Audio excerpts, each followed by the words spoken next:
wish all the fathers a very happy Father's Day, and I hope and trust that you enjoyed your day. One of the most compelling questions is what would Dr. King have to say today? I have been blessed to write an intellectual, creative writing piece that would allow me to portray and take on a persona of Dr. King. And I have been compelled through the trial and tribulation and the travesty and the devastation that we've seen in our country as of late to share one of 3 of my essays with you. It is entitled In Shattered Dreams.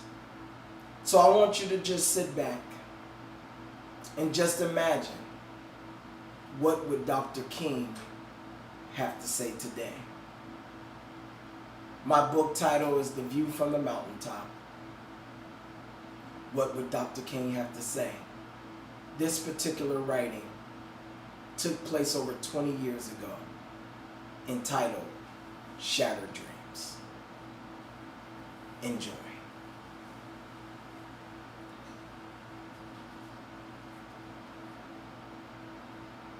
I would like to thank you for granting me the opportunity to speak with you this evening. It is indeed a privilege and an honor to stand before you. Let me begin by saying I am humbled that there are people willing to hear even when the mighty trumpets of hostility rings clear in our ears. I applaud you for standing in harm's way and walking in the congested fog of hatred and bigotry. Your bravery is unmatched and civility uncontested. As I think back on that day on Capitol Hill, what I remember the most are the many lives that traveled far and near to support a turn in history. The people gathered believing in a common cry of we shall overcome. An old Negro spiritual that served as the grunt of black folks for decades. August 28th, 1963 was very emotional for me.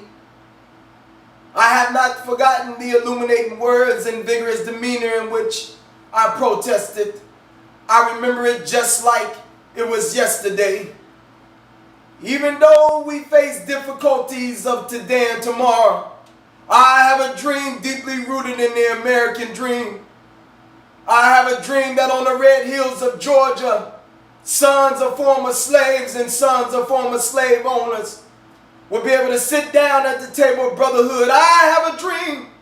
I have a dream that my 4 little children will one day live in a nation where they not be judged by the color of their skin, but the content of their character. I have a dream today. Oh, what a glorious dream. Those were some hard-fought years of trial and tribulation. America's people were victims of betrayal and violence and immortality. In those days, segregation and dehumanization was an accepted way of life for people of color.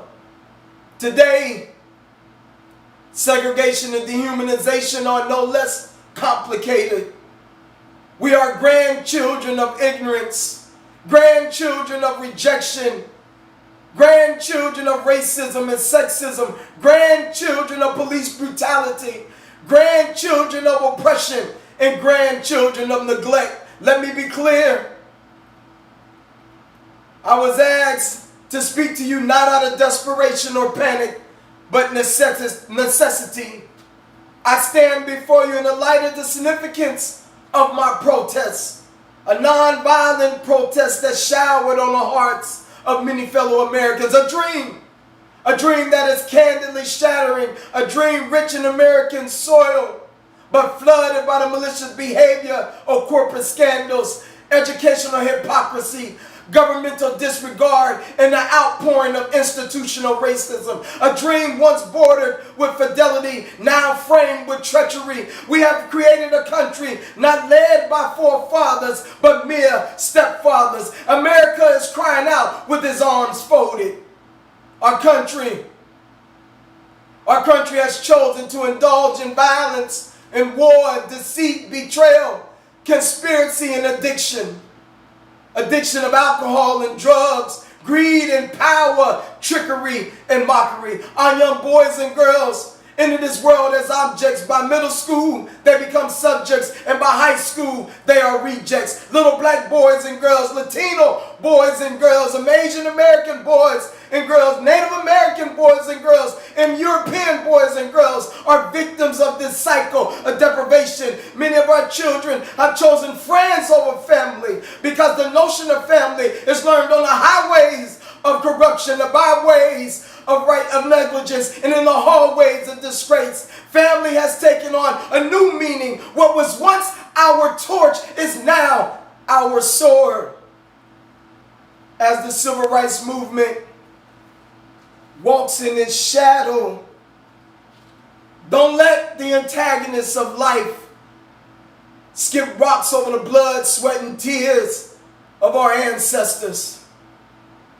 Tell the people that the heroics of the civil rights movement stood in the masses of the poor, at the bedside of the sick and shut in, the hearts of the homeless, the lines of unemployed, stomachs of the hungry, and most importantly, the minds of the corrupt.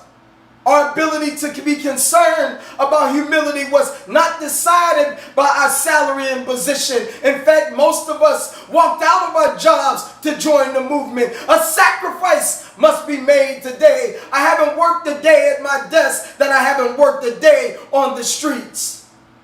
Many years ago, they accused me of being a manipulator. They accused me of being a briber. They accused me of promoting violence with organized peace marches. But I come to tell you I have only one threat and only one weapon. And that's the threat and weapon of nonviolence. And if nonviolence is a weapon, well, I declare the right to bear arms. I hear that there are some non-believers of nonviolence. That is okay. I don't care how others face injustice and inequality. That is their way. I only know one way. Nonviolence is the opposition to institutional oppression. Nonviolence combats racism and discrimination. Nonviolence allows those in the margins to speak freely. This is not a perfect world. And if so, nonviolence in a nonviolent world is not nonviolence at all. So there must be an answer to this imperfect life. Nonviolence is the restraint of vengeance against every countryman. Nonviolence requires strategy, while violence requires expediency. Nonviolence requires studying the culture of people, while violence requires studying the art of war. Nonviolence requires collaboration, while violence requires cooperation. Nonviolence requires sacrifice and compromise, while violence requires selfishness and insecurity. Some time ago, just before her death, I visited with Sister Rosa Parks, and she was just as exuberant as she was decades ago. We talked about the longevity of the movement. She told me to tell the people, don't give up your seat. Don't get off the bus.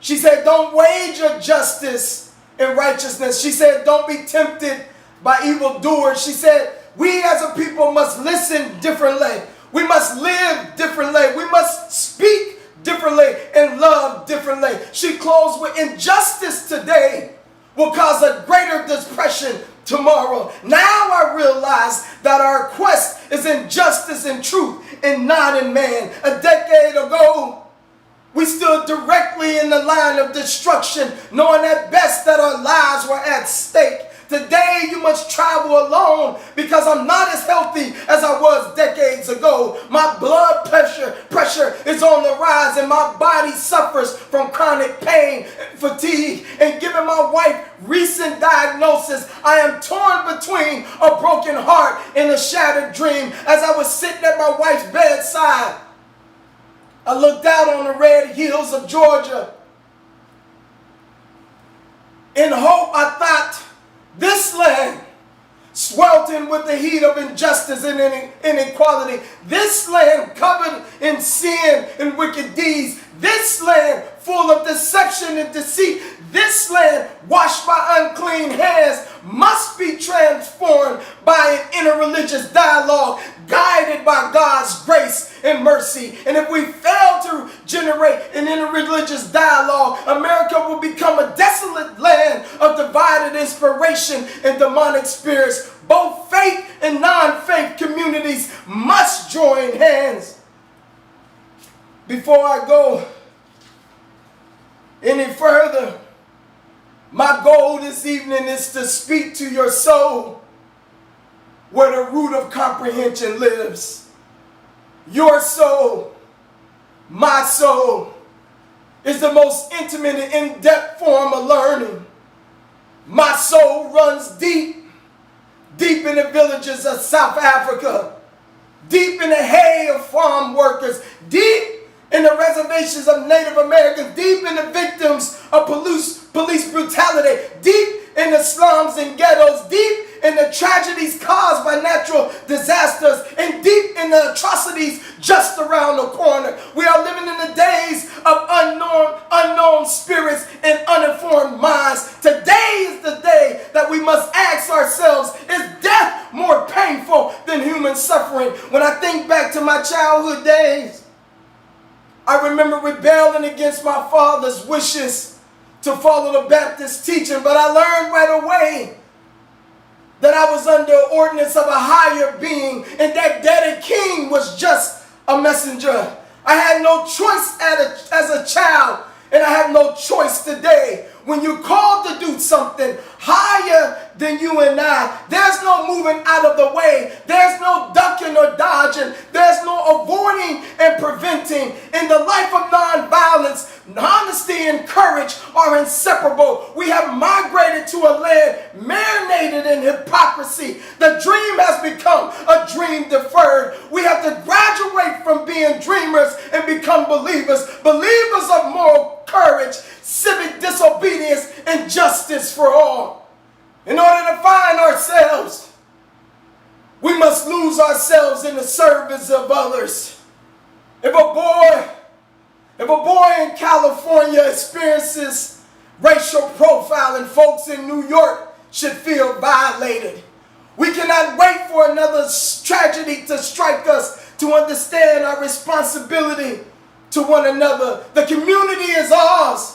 Family is ours. Children, ours. But violence, indecency, and inequality belongs to no one. I refuse to live in a life of moral bankruptcy. I remember when we used to gather at the church steps to converse about social reform, freedom, and equality. The church in this congregation was said to be a safe haven for its members. The church served as a place of community business, a place of fellowship, and a place of worship. In those days, this was business as usual. Today, we suffer within the walls of our spiritual edifice. There is more backbiting and backstabbing, betrayal, gossip, personal perjury, and abuse in the church than ever before. Our children suffer from abuse at home. Our children suffer from abuse in schools. Our children suffer from abuse in the streets. And now our children suffer from abuse in the church. Our children are not safe anywhere. Our world has been hospitalized, bedridden, and staring at death. These acts are a violation of human dignity. And those who are aware of these crimes are reasoning with the greatest evil. Violence is not the greatest evil. Cowardliness, fatalism, harming and allowing harm to others is the greatest evil. If our behavior is wrong, our choices are wrong. If our choices are wrong, our decisions are wrong. And if our decisions are wrong, our thoughts are wrong. And if our thoughts are wrong, our hearts are wrong. And if our hearts are wrong, our love is wrong. And if our love is wrong, the spirit that lives and breathes inside of us is wrong. Ladies and gentlemen, we must not have reason to react to the injustices of life. It must be our instinctive nature. We must react without assignment or duty. We must become sacrificial victims, sufferers for a cause. I would not be here if it wasn't for the sacrifice, the lunch counter sit-ins, the peace demonstration, the boycotts, the public protests and imprisonment. One writer said to me, "King, Dr. King, you're confused." He said, "You don't see the progress of the nation's people. Diversity and multiculturalism, the most talked about methods of racial healing and understanding." Well, I support our recent efforts to demonstrate racial harmony.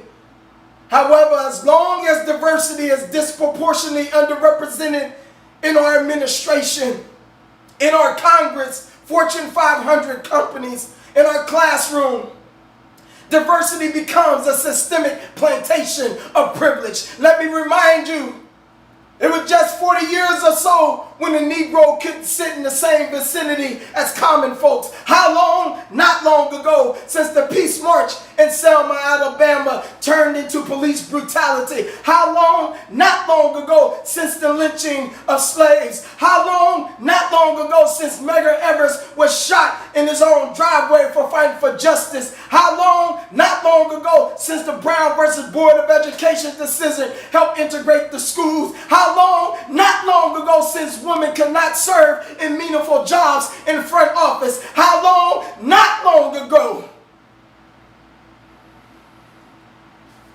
How long? Not long ago, since a boy by the name of Emmett Till was beat to death for speaking to a white woman. Today, men and women are kidnapping children, using kids to perform malicious crimes. Reports of child abuse and neglect, folks killing and robbing, babies having babies. The spread of disease and parental guidance are at its all-time low. And if we sit back in our chairs and distance ourselves, we are just as guilty as the individuals who perform such malicious acts. I imagine we are tired of living in a house of stagnation. We cannot live in a nation that neglects its historical consciousness. We cannot suffer from historical amnesia. As I was walking this morning, a young man, possibly in his early 20s, noticed who I was. And in his most dramatic voice, he shouted, "Free at last! Free at last! Thank God Almighty, we are free at last." Today I stand before you, shoulders at rest, head held high, beaten, bruised, and veiled. For we are not free until all of God's children have been released from historical captivity. We cannot continue to live under the umbrella of forgiveness without remembrance. What we understand and interpret as truth today determines the future of our children tomorrow. We cannot become complacent with growth and the development of our nation until all people have reached the cornerstone of stability. I believe the wealth of the have-nots depends heavily on the educated wealth of those that have. Furthermore, we cannot rely on segregationalists to teach the segregated. I come to tell you that the dream is shattering. This is not a Negro ploy for sympathy. No, don't make this coming over that small. This is an American catastrophe. We've moved from racism to classism to domestic terrorism. These are the days of fearless meddling in fearful lands. We are placing our young at the center of immoral decisions. The souls of our fellow men that journey by the side of this type of consciousness have elected to take part in the ostrich syndrome of placing their goodwill in the sands of denial and ignorance. We are students majoring in devastation with a minor in bigotry. We are too familiar with this type of scrutiny and despair. We can no longer be sweethearts to ignorance, betrayal, propaganda, and conspiracy. When I was a little younger, I remember being taught about the treatment of slaves who traveled in boat unclothed, sitting in feces, being thrown overboard, drowned in water. I can still hear the echoes of unlawful cries as peace marches turn into riots. Men, women, and children beat with sticks and attacked by dogs. And yet we relate to the beast as man's best friend. I can see the vibrant water trampling over men and women as their fellow brothers holds them down. I can still see the blood from malicious blows of police brutality. Billy Club after Billy Club, blow after blow by countrymen who serve justice for all. I remember receiving bomb threats in my home and my wife and children scared to death. Are you not tired? The people of Colorado are tired. Folks in Illinois are tired.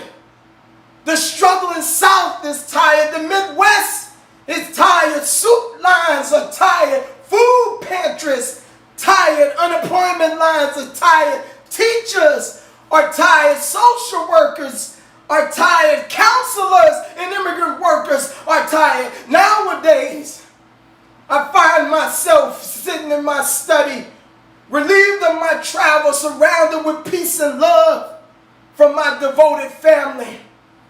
But I am disturbed by the consciousness and outbreak of our country. Every ghetto has become a larger ghetto, a cycle of abandonment, demolition, and reconstruction. The outhouse has literally become the crack house. We used to walk miles in the fields to share crops and break bread with one another, but now we walk from street corner to street corner, sharing ourselves to make bread. It used to take a community to raise a child, and now the children run the community. We went from bombing churches to bombing schools. As a nation, we've traveled from killing the enemy to nesting with the enemy. We have more global affairs than we have domestic affairs. We inflict war on the weak and barter with the strong. We place roofs over the heads of the unknown and evict our neighbor. We probably fund more prisons and detention centers than we fund public schools. There's easier access to firearms than computer resources. Our children visit more graveyards and juvenile centers and prisons than after school programs. Please don't confuse my tongue as finger pointing. But this backwardness has infiltrated our homeland and the kinship within our families. There's a big difference between yesterday's death threats and today's threat of death. The first speaks of warning, but the latter speaks of a path of destruction. We are headed for destruction of a mighty and powerful nation. We are marching forward unarmed and unprotected.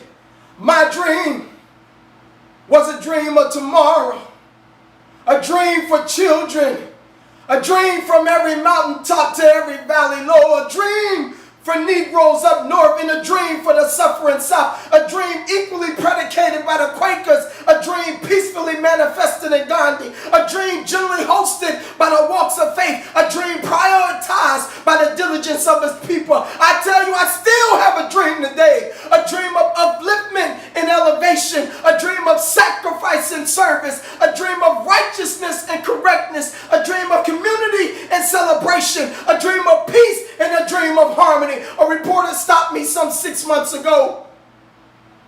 He said, "Reverend Dr. King, aren't you satisfied? Why don't you retire?" I am not satisfied. As long as there are needy persons who suffer from a lack of nourishment, No, I'm not satisfied.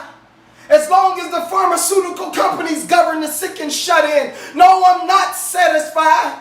As long as the disparity between public and private education continues to widen. No, I'm not satisfied. As long as there's a welcome mat on our northern borders and barricades on our southern borders. No, I'm not satisfied. As long as scientists inject our children with disease. And as for retirement, I believe you cannot retire from God's will. My path to seek justice is not a job, but a responsibility.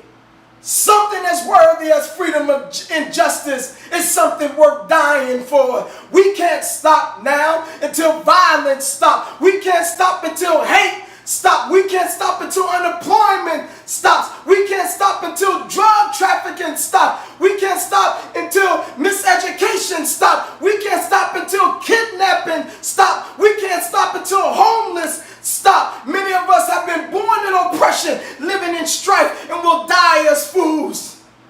My weary eyes have weakened to despair. For America's people have left me no alternative but to submit. I believe the fruit reaches its maximum potential once severed from the tree or the vine. I must let you go if you are to grow into a nation of origin with purpose and end. With dysfunction at the head of your bed, how can you sleep at night? How can you be enthused by laws that grant human rights? This is not a reward.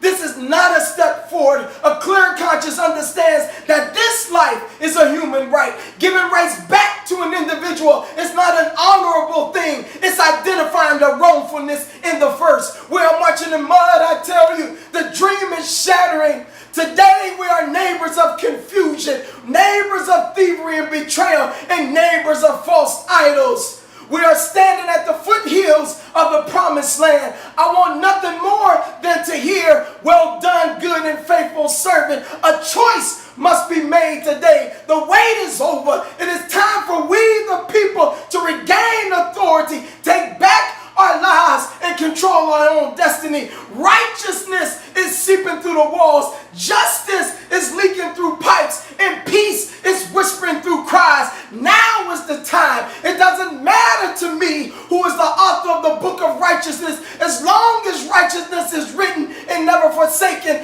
There will come a time when economic warfare will be a concern of the past. There will come a time when mighty nations will stand in truth and justice. There will come a time when our children will find love on every doorstep. There will come a time when our religious leaders will join hands with our political leaders. And there will come a time when every knee shall bend. God himself has not granted me the power to guide the world on the path of non-righteousness, non-violence. He has chosen me as an instrument for presenting nonviolence. The longevity of nonviolence rests on the moral consciousness of the people. The civil rights movement is not over. Today is the day where hope and fear collide. I no different than you. I get discouraged sometimes. Public threats, folks posing harm on my family. I get discouraged sometimes. Criticism and letdowns. I get discouraged sometimes. I look back, I look at my grandchildren, I think of the world today, and I get discouraged sometimes. Violence everywhere. I get discouraged sometimes. Molestation all around us. I get discouraged sometimes. Suicide. I get discouraged sometimes. Sickness and disease. I get discouraged sometimes. Infant mortality. I get discouraged sometimes. Dropouts from schools. I get discouraged sometimes. I've waited patiently with just cause.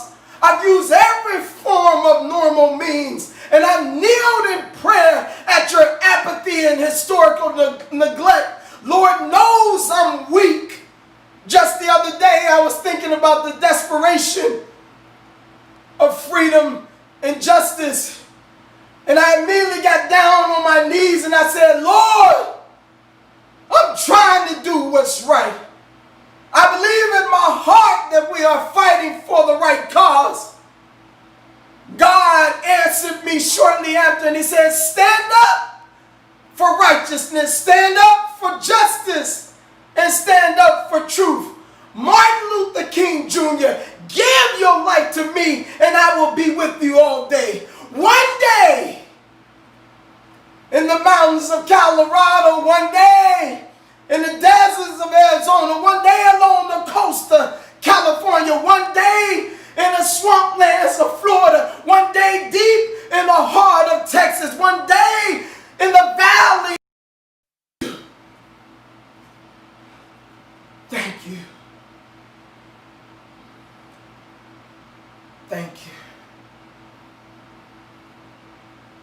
This concludes this segment of the presentation. I'm going to stay on the line a little bit longer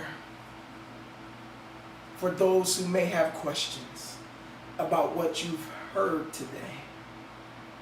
Let me just give you a little historical context of what you've heard today. This speech is 20 years old. And it saddens me that many of the words that was formed in this speech some 20 years ago still ring true today. We still have a long way to go. What you heard in terms of research is probably 10% of Dr. King, and how else could you take on a persona of Dr. King without recognizing the craft and the rhythm and the cadence and using some of his words that will bring back a remembrance of Dr. King himself. Other contributors, Henry David Thoreau, Mahatma Gandhi, and other civil rights leaders who have contributed to our plight as African Americans, and those who have charged the country to just simply hold on to the Constitution that you have written. But this time, include me, include us. So at this time, I want to give you a chance, if you feel compelled, to type in a question of anything that you've heard right now, and I'll answer it at this particular moment. We have a reader here who will help us filter some of those questions. So if you have a question about what you've heard, go ahead and type it in so I can speak to your question. I'll give you a few minutes, and if there are no questions, we will move forward with bringing this program to a close. Is there a question?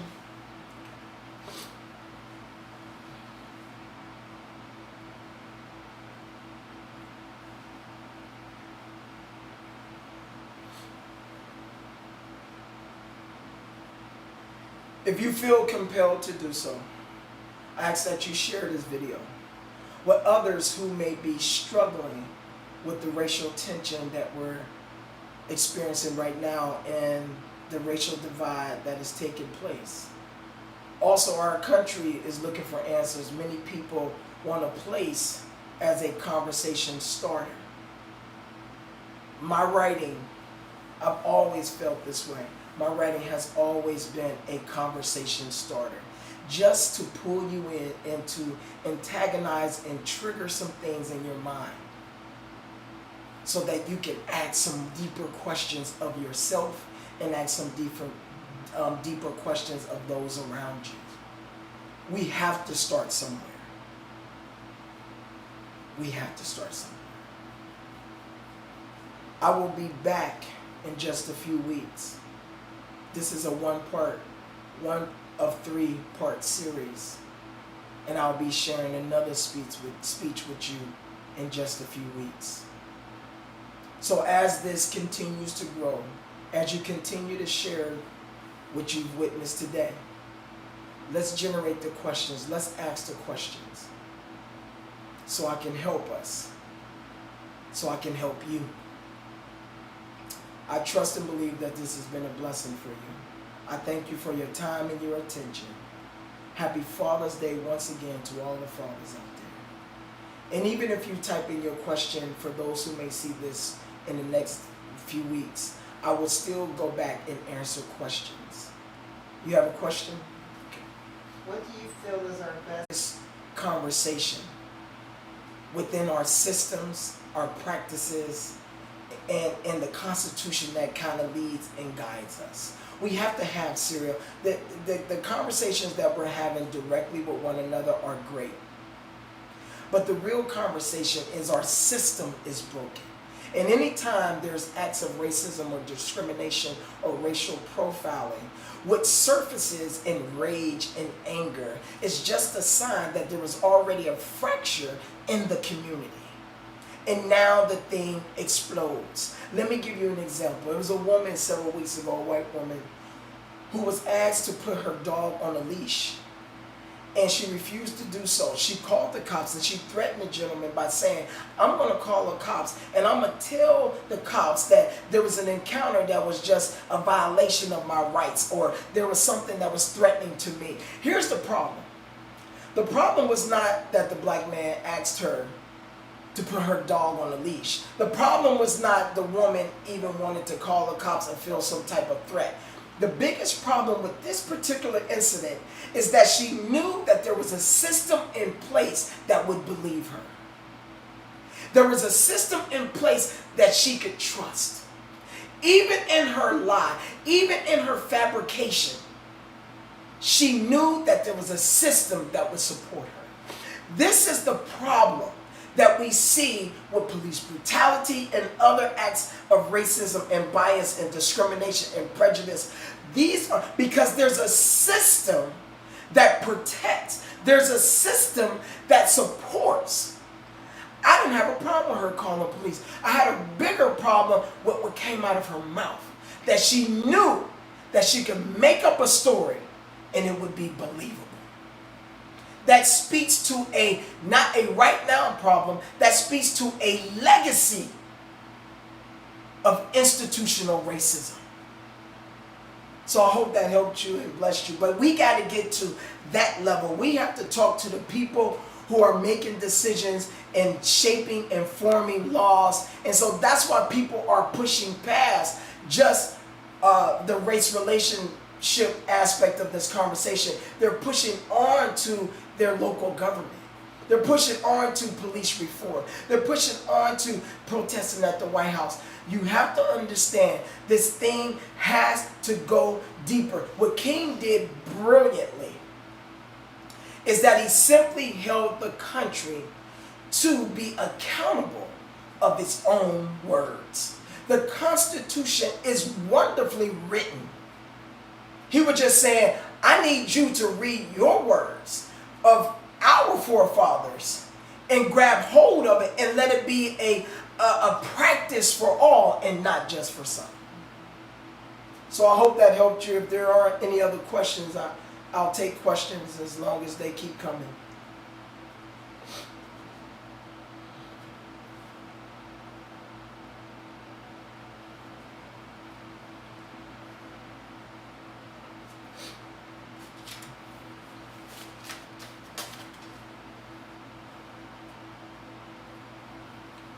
Well, again, I hope you enjoyed our time this evening.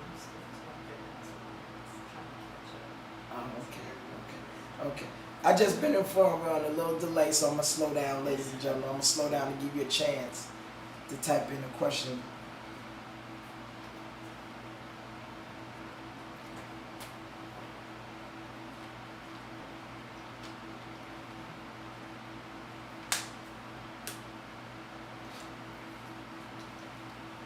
All right. Ladies and gentlemen, we're going to wrap up for this evening. Again, share this video with others. Give them an opportunity to just think about some of the words of what would Dr. King have to say today. This is Shattered Dreams. About 1999, 2000, I wrote this particular speech. And I edited for just a little bit for today. And the next two speeches and letters to America will just bring us up to speed and speak into what we're experiencing next. The next speech is "Mine eyes have seen the glory." Mine eyes have seen the glory. And so I look forward to being with you again. Thank you for your time and your attention. Take care, and God bless.